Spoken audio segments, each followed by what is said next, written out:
જય સ્વામિનારાયણ વિદ્યાર્થી મિત્રો, બાયોલોજીના ઈ વિદ્યાના ક્લાસમાં આપનું સ્વાગત છે.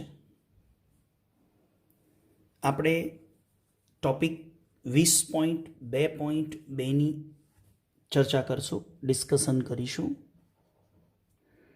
એ ડિસ્કશનમાં અગાઉના વિડિયો લેક્ચરમાં આપણે સ્નાયુ સંકોચન માટે એક્ટિન માયોસિનની રચના સમજી ગયા.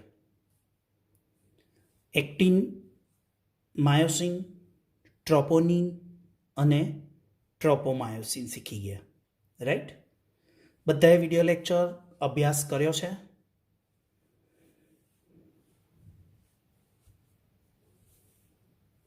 સાચું બોલવાનું. ટાઈમસર સ્ટડી થાય છે કે નહીં? નેક્સ્ટ આપણે ચર્ચા કરીશું સ્નાયુ સંકોચનની ક્રિયાવિધિ સમજવી છે. ક્રિયાવિધિ ક્યારે ખબર પડે? જ્યારે આપણે સ્નાયુ સંકોચનનું રચના શીખી ગયા. એક્ટિન, માયોસિન, ટ્રોપોનિન, ટ્રોપોમાયોસિન, આ 4 પ્રકારના સંકોચનશીલ પ્રોટીન છે. આ 4 પ્રોટીન ભેગા થઈ અને સ્નાયુ સંકોચન ક્રિયાવિધિ દર્શાવે છે.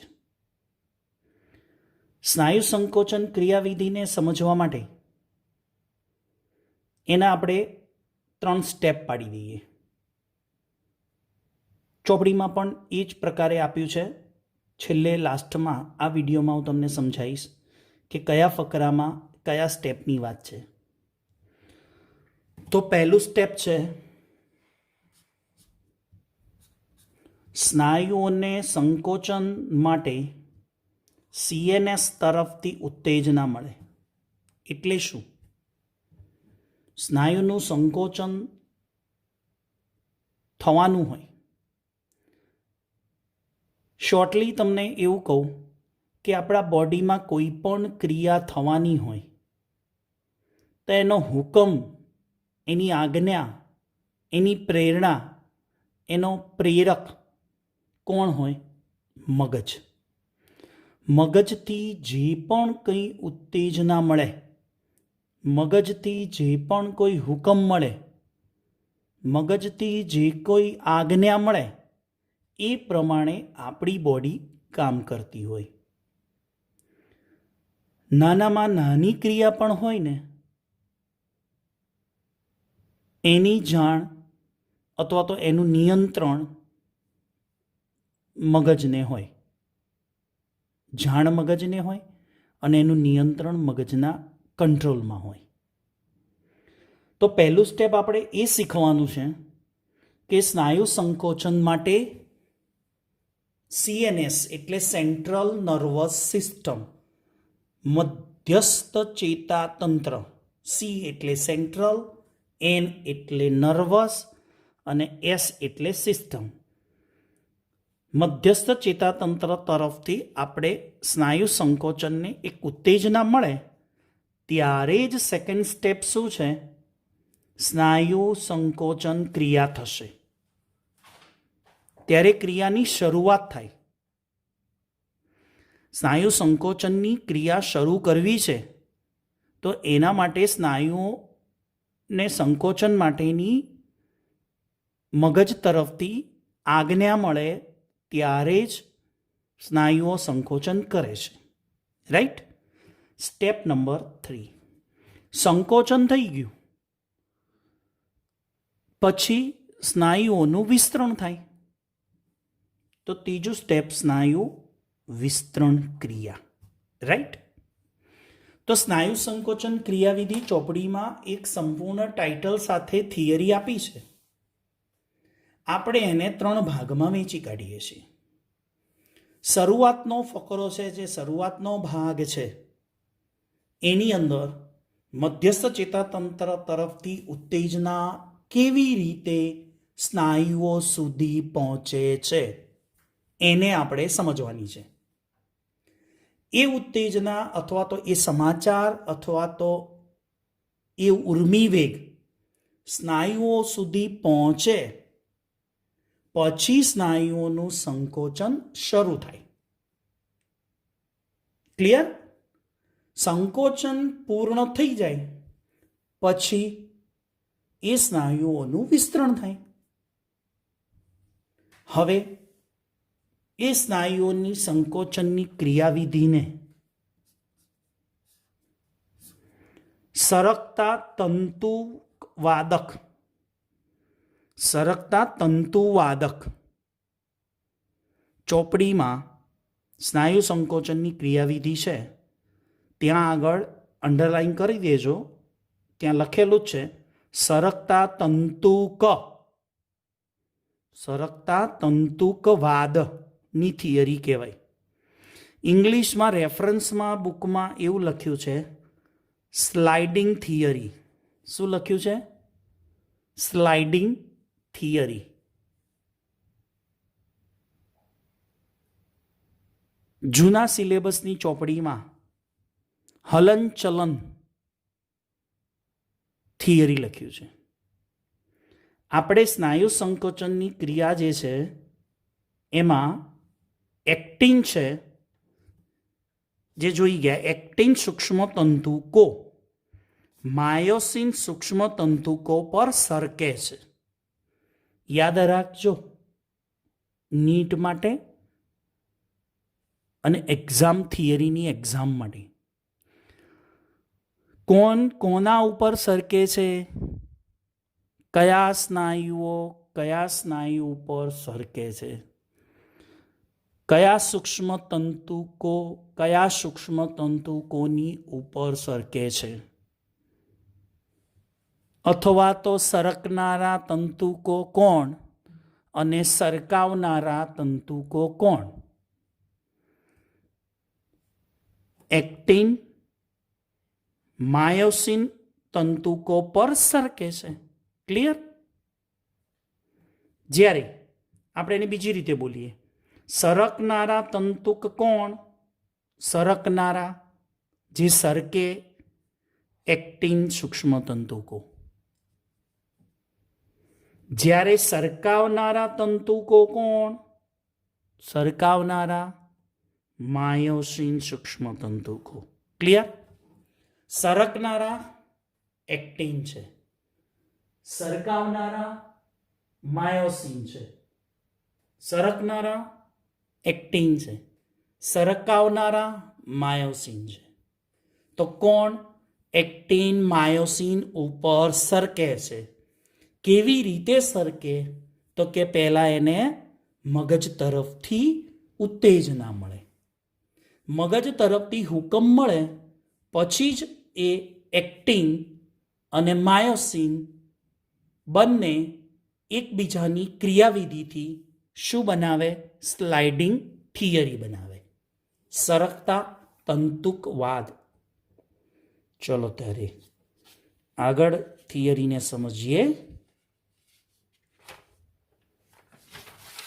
નેક્સ્ટ પહેલું સ્ટેપ શું ગણાયું હતું? સ્નાયુ સંકોચન. પહેલું સ્ટેપ આપણે લીધું હતું સ્નાયુ સંકોચન માટેની ઉત્તેજના. સ્નાયુ સંકોચન માટેની ઉત્તેજનાને આપણે સમજવાની છે. આ પહેલું સ્ટેપ આજના વિડિયો લેક્ચરની અંદર સારી રીતે સમજવાનો પ્રયત્ન કરીશું, જેથી આગળની જે બીજું સ્ટેપ છે જેમાં તમને કોઈ પણ પ્રકારની એરર ન રહે. હવે જુઓ અહીંયા પહેલું સ્ટેપ છે સ્નાયુ સંકોચન માટેની ઉત્તેજના. હવે મગજ છે જેને આપણે કહીશું મધ્યસ્થ ચેતાતંત્ર એટલે કે CNS. CNS મધ્યસ્થ ચેતાતંત્રમાંથી પ્રેરક ચેતાકોષ. આ પ્રેરક ચેતાકોષ કોને કહેશો?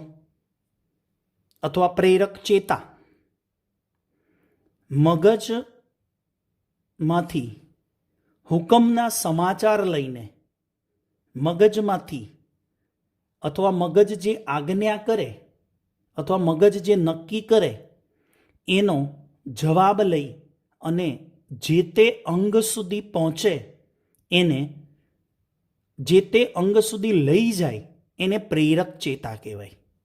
અને એ પ્રેરક ચેતાકોષોની બનેલી હોય. ક્લિયર?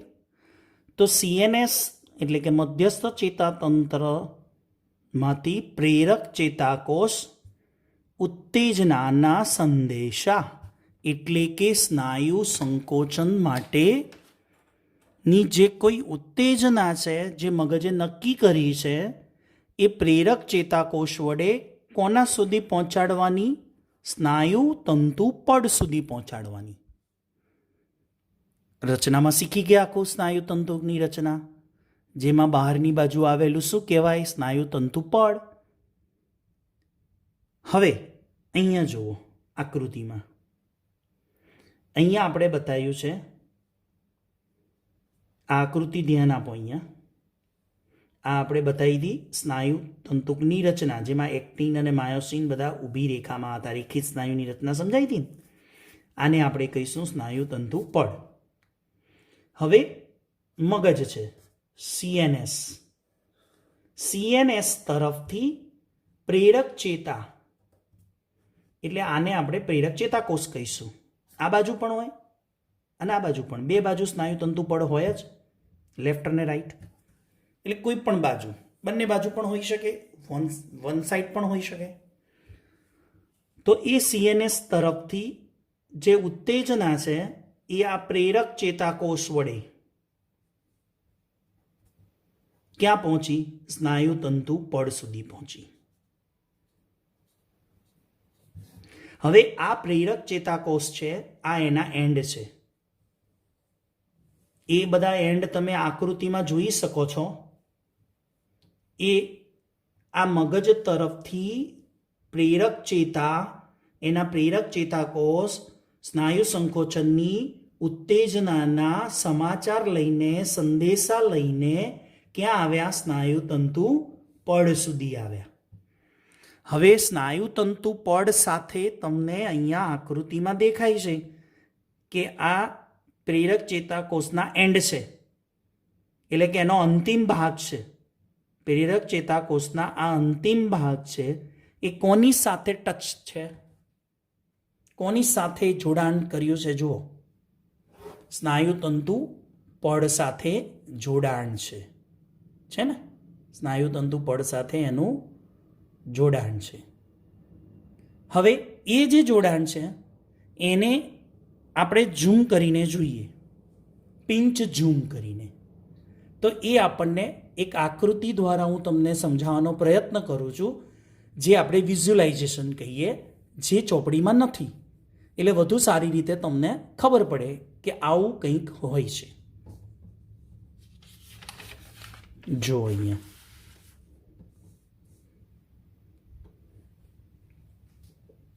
ધ્યાનથી સમજો બાળકો.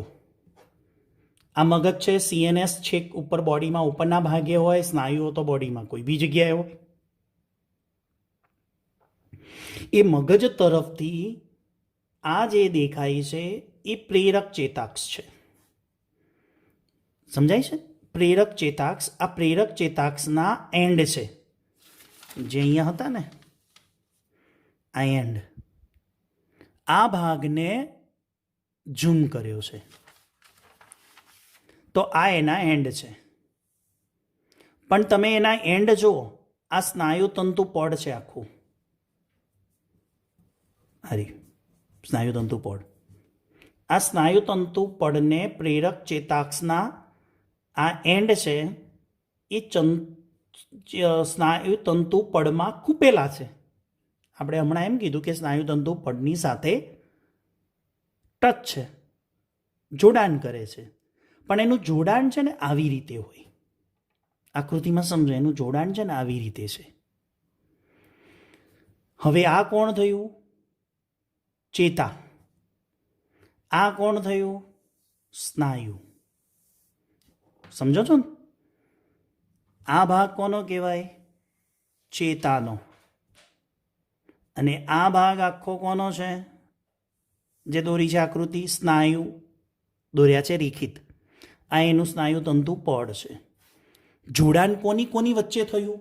સમજો, ચેતા અને સ્નાયુ વચ્ચે.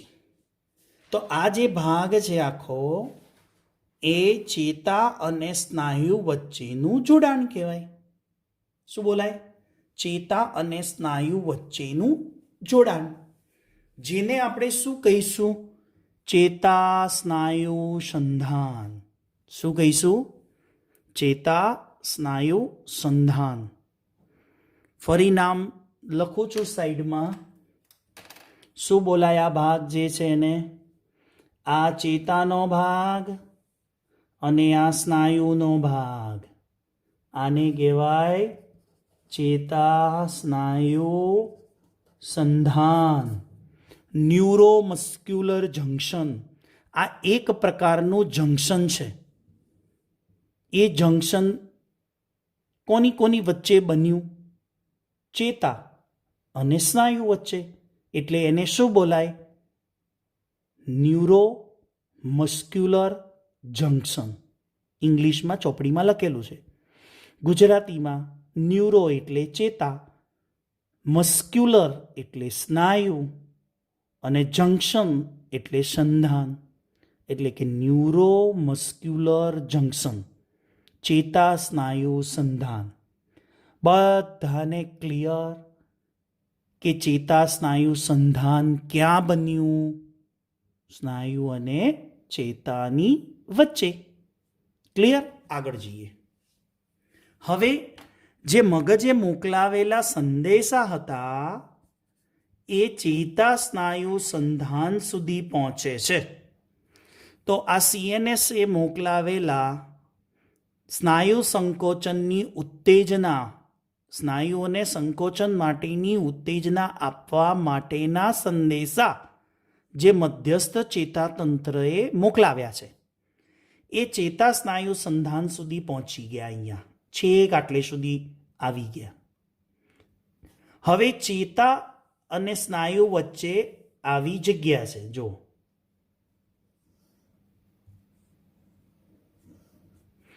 આ ગેપ છે. આ ગેપને ચેતાતંત્રમાં, ચેતાકોષમાં 10મામાં ક્યાંક શીખ્યા હોય, ચેતોપાગમ કહેવાય. એ ચેતોપાગમ એટલે એક ચેતાકોષનો એન્ડ અને બીજા ચેતાકોષનું સ્ટાર્ટિંગ. થોડું યાદ કરો, થોડા બેક હિસ્ટ્રીમાં જાઓ, 2 વર્ષ પહેલાં. એક ચેતાકોષનો એન્ડ અને બીજા ચેતાકોષનું સ્ટાર્ટિંગ. તમને અહીંયા દોરીને બતાવો. દાખલા તરીકે તમે આવું શીખ્યા હોય, આ ચેતાકોષ, આ એનો એન્ડ, આ બીજો ચેતાકોષ, આ એનું સ્ટાર્ટિંગ. તો આ એનો એન્ડ અને આનું આ સ્ટાર્ટિંગ. દેખાય છે?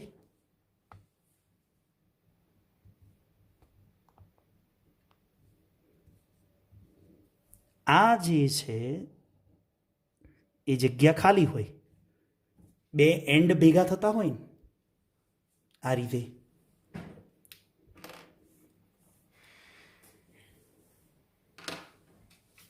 જો આ ચેતાકોષ હોય, બરાબર? આ એનું સ્ટાર્ટિંગ, આ એનો એન્ડ. હવે આ બીજો ચેતાકોષ. તો બંને વચ્ચે આ ચેતાકોષ છે એનું સ્ટાર્ટિંગ છે, આ ચેતાકોષ છે એનો એન્ડ છે. આ બંને વચ્ચે આવું ખાલી જગ્યા હોય, જોડાણ નથી, ગેપ છે. જોડાણ નથી, ક્રિયાત્મક ભૌતિક જોડાણ નથી. ક્રિયા કરવાની હોય ત્યારે જોડાય, એટલે આવું એક ખાલી જોડાણ હોય. એ જે જોડાણ છે એને ચેતોપાગમ કહેવાય. ક્લિયર? એવું અહીંયા એક જગ્યા છે જેને આપણે ચેતોપાગમ કહીએ, અથવા ચેતા સ્નાયુ સંધાન વચ્ચેની જગ્યા. ત્યારે એ ગેપ છે તો ઉત્તેજના એટલે કે ઉર્મિવેગ કેવી રીતે પસાર થશે? ઉર્મિવેગ કેવી રીતે પસાર થાય? તો એના માટે આ જ્યારે એન્ડ હોય ત્યારે ઉર્મિ આવે, સંદેશા આવે ત્યારે શું ઉત્પન્ન થાય? ચેતાપ્રેષક દ્રવ્ય સર્જાય. શું સર્જાય? ચેતાપ્રેષક દ્રવ્ય સર્જાય. અને એ ચેતાપ્રેષક દ્રવ્ય કયું? એસિટાઇલ કોલાઇન. કયું દ્રવ્ય? એસિટાઇલ કોલાઇન સર્જાય. યાદ રાખજો, મગજની અંદર જ્યાં જ્યાં બે ચેતાકોષ એકબીજા સાથે જોડાય ને ત્યાં જોડાણ નથી હોતું, વચ્ચે જગ્યા હોય જેને ચેતોપાગમ કહેવાય. આ પણ એક એવી જગ્યા છે ચેતોપાગમ જેવી. તો ઉર્મિ એટલે કે ઉત્તેજના એક ચેતાકોષમાંથી બીજા ચેતાકોષમાં કેવી રીતે જશે? તો એના માટે જ્યારે ઉર્મિ અથવા તો એના સંદેશા જ્યારે એન્ડ સુધી પહોંચે ત્યારે એ એન્ડ આગળથી ચેતાપ્રેષક દ્રવ્ય સર્જાય. એટલે કે એ ચેતાપ્રેષક એટલે કે ન્યુરોટ્રાન્સમીટર, એ ન્યુરોટ્રાન્સમીટર એનું નામ છે એસિટાઇલ કોલાઇન નામનું રસાયણ છે. એ રસાયણ આ બંને વચ્ચે બ્રિજ બનાવે, સેતુ બનાવે. એને રાસાયણિક સેતુ કહેવાય. એટલે એસિટાઇલ કોલાઇનનો શું બને? રાસાયણિક સેતુ બને. એ રાસાયણિક સેતુ એટલે કેમિકલ બ્રિજ બને. અને જેવો બ્રિજ બનશે, ઉદાહરણ આપીને તમને, આ બંને વચ્ચે જેવો બ્રિજ બને એટલે આમાંથી ઉર્મિ આમાં આવી જાય, સંદેશા આમાંથી આમાં પસાર થઈ જાય. વચ્ચે શું બને? એક પ્રકારનો બ્રિજ બને. શું બનશે?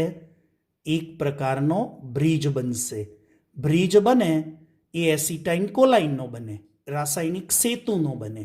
ત્યારે એ સેતુ વડે આમાંથી સંદેશા આમાં પસાર થઈ જાય.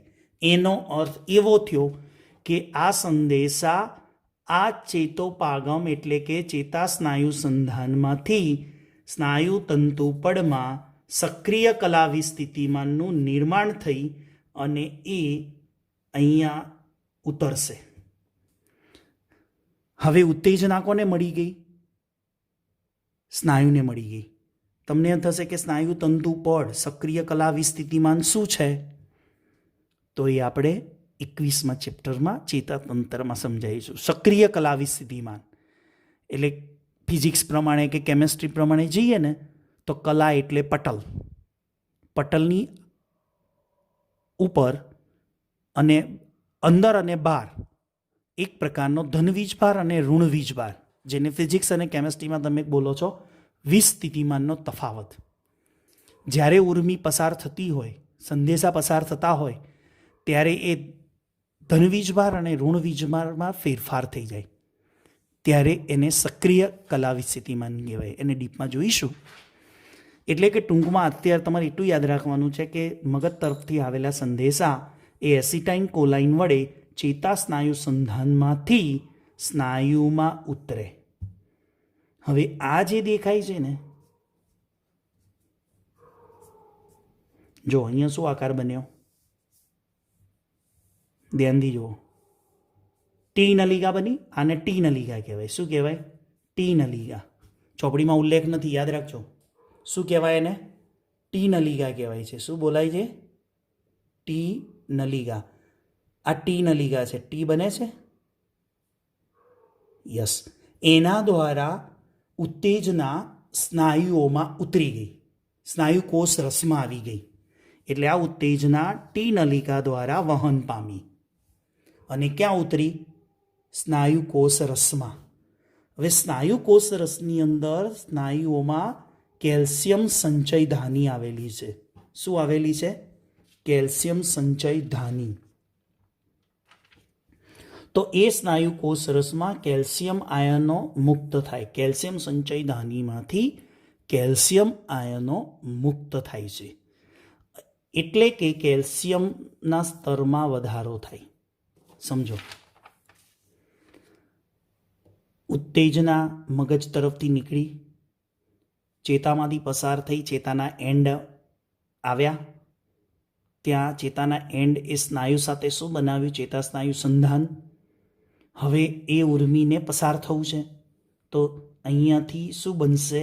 ન્યુરોટ્રાન્સમીટર એસિટાઇલ કોલાઇન, ચેતાપ્રેષક દ્રવ્યનો એક રાસાયણિક સેતુનો બ્રિજ બનશે અને એમાંથી ઉર્મિવેગ ટ્રાન્સફર થઈ ગઈ.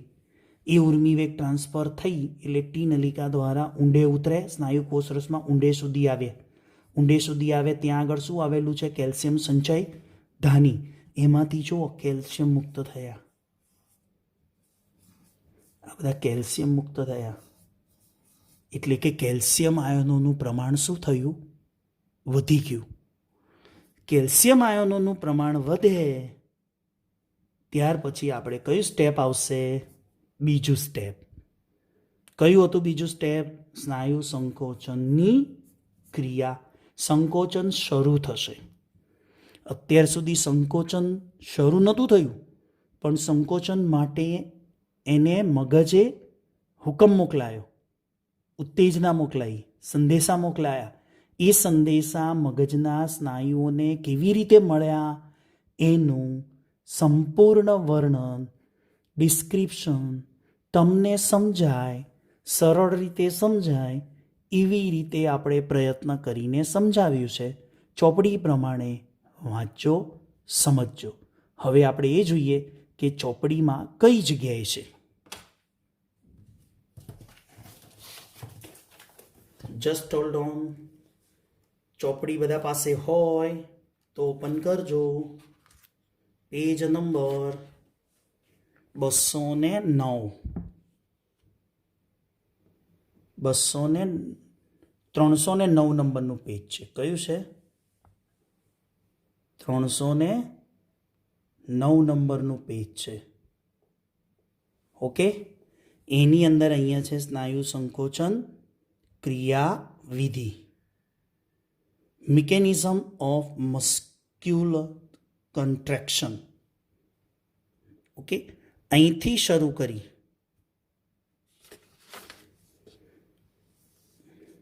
કેલ્શિયમ સ્તરમાં વધારો, કેલ્શિયમ સ્તરમાં વધારો અહીંયા સુધી આપણે શીખ્યા. માત્ર કેટલી લાઈન આજના વિડીયો લેક્ચરમાં? 5 લાઈન ઉપર આપણે 30 મિનિટ સુધી પહોંચ્યા. 27 મિનિટ થાય છે આ હું વાત કરું છું ત્યારે.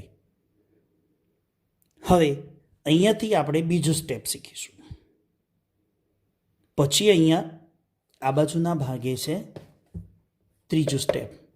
ત્યારે કમ્પ્લીટ થશે સ્નાયુ સંકોચન ક્રિયાવિધિ. છે ને કઠિન અઘરો ટોપિક છે ને? સમજજો, કોઈ વાંધો નહીં, બરાબર સમજજો. વિડીયો લેક્ચર રિવાઇન્ડ કરીને સમજજો. ચોપડીનો એ ફકરો 2-4 વાર વાંચજો. પછી હું તમને સરસ મજાનું એનિમેશન પણ બતાવીશ, જેથી આપણને ખબર પડે કે કેવી રીતે સ્નાયુઓનું સંકોચન થાય છે. ચલો તો હવે બધા જ બોર્ડ ઉપર જે આકૃતિ ડ્રો કરી છે અથવા તો બોર્ડ ઉપર જે લખાણ લખ્યું છે આકૃતિ સાથેનું એ પોતાની નોટમાં લખી દો. રૂબરૂ હોય તો આપણે શું કરીએ? આટલું બધું સમજાયા પછી જે હું બોર્ડ ઉપર લખું એને તમારે શું કરવાનું હોય? ક્લાસ વર્કની અંદર જોઈને સમજીને ક્લાસમાં મીઠી વાતો કરતાં કરતાં લખતા હો છો ને, તો અહીંયા તો બાજુમાં કોણ વાતો કરશે? કોઈ નહીં. તો શાંતિથી નોટ્સ લખી દેજો. આની PDF પણ લેક્ચરની સાથે મોકલી આપું છું. તો આવતા વિડીયો લેક્ચરની અંદર આપણે સ્ટેપ નંબર 2 સ્નાયુ સંકોચન ક્રિયા અને સ્નાયુ સંકોચનનું વિસ્તરણ એ બંને સમજવાનો પ્રયત્ન કરીશું. ત્યાં સુધી મને રજા આપશો. જય સ્વામિનારાયણ, જય શ્રી કૃષ્ણ.